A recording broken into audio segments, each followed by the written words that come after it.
मैं सीधे अपने दर्शक के साथ चलता हूं। दर्शक भोपाल से सरिता वर्मा जी। सरिता जी, विश्वास सारंग जी हमारे साथ जुड़े हुए हैं, कुछ जानना चाहती हैं आप मध्य प्रदेश के बारे में, देश के बारे में? क्या सोचती हैं आप, क्या हम लापरवाह हो गए हैं, इसके चलते केसेस बढ़ रहे हैं?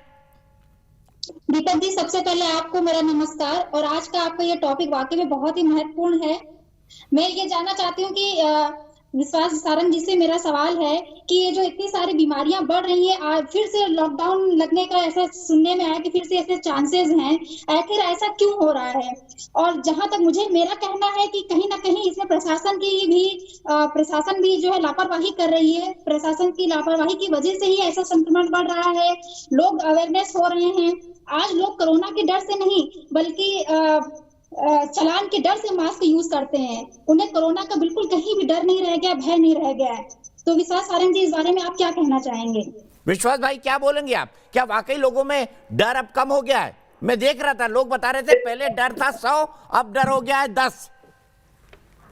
देखिए, जैसा इससे पहले भी बात हुई कि वित्तीय संक्रमण का रोग है, इसमें दीपक भाई दोनों ही जरूरत बहुत ज्यादा है। जहां एक और प्रशासन को सख्ती के साथ कोरोना के प्रोटोकॉल का लोगों को पालन करवाने के लिए प्रेरित करना है, दूसरा समाज को भी अपनी और अपने परिवार की रक्षा के लिए सुनिश्चित करना है कि हम मास्क लगाएं, दो गज की दूरी बनाकर रखें, जरूरत जब तक ना हो तब तक घर से ना निकले, पब्लिक गैदरिंग ना करें, ये हमें भी करना पड़ेगा। पर उसके साथ साथ जो कुछ सरकार के माध्यम से हमें करना है उसका हम पालन परिपालन कर रहे हैं। और जैसा इससे पहले डिस्कशन हुआ कि देखिए, लॉकडाउन तो आखिरी अस्त्र है, आखिरी शस्त्र है जिसके माध्यम से हम इस कोरोना को रोके। पर यदि समाज खड़ा होता है, यदि हम कोरोना से के बचाव के लिए जो जो प्रोटोकॉल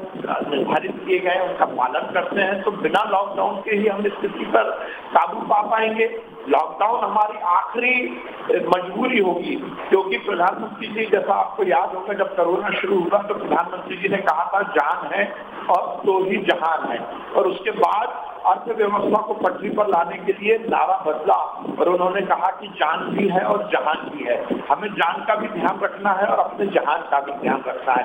पर उसके साथ साथ महत्वपूर्ण यह है कि हम लोगों की जान बचाएं। इसलिए यदि संक्रमण ऐसा ही बढ़ता रहा तो हो सकता है हमें ये विचार करना पड़े। अभी तो किसी तरह का ऐसा विचार नहीं है और हम भगवान से प्रार्थना करते हैं कि हमें ऐसी स्थिति का सामना ना करना पड़े जिसमें हमें लॉकडाउन लगाना पड़े। इसलिए सरकार तो अपनी ओर से मुस्तैदी के साथ काम कर रही है। आज हम सबको भी ये संकल्प लेना चाहिए कि हम अपने को, अपने परिवार को बचाने के लिए अनिवार्य रूप से मास्क लगाएं, अनिवार्य रूप से सोशल डिस्टेंसिंग का पालन करें, अनिवार्य रूप से के प्रति जो जो भी सहूलियतें और जो हमें आचार संहिता का पालन करना है उसका पालन जरूर करें। दीपक जी, मैं आपको बधाई दूंगा कि आपने एक सकारात्मक कार्यक्रम के माध्यम से इसको शुरू किया, क्योंकि हम केवल गलती निकाल कर काम नहीं कर सकते, हम डॉक्टर को या प्रशासन को हतोत्साहित करके काम नहीं कर सकते। आज समाज को खड़ा होना पड़ेगा। इस महामारी से हमें यदि बचना है तो हमें निश्चित रूप से अपने को उस आचार संहिता के माध्यम से ही जीने का संकल्प लेना पड़ेगा।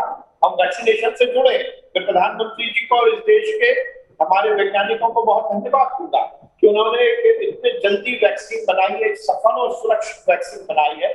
और अब उसमें आमतौर पर हम देखते हैं कि किसी भी तरह की अब लिमिटेशन नहीं रही। 45 साल से ज्यादा उम्र के कोई भी व्यक्ति को वैक्सीन लग सकता है। तो हम ज्यादा से ज्यादा वैक्सीन लगाएं, अपने को और अपने परिवार को बचाएं।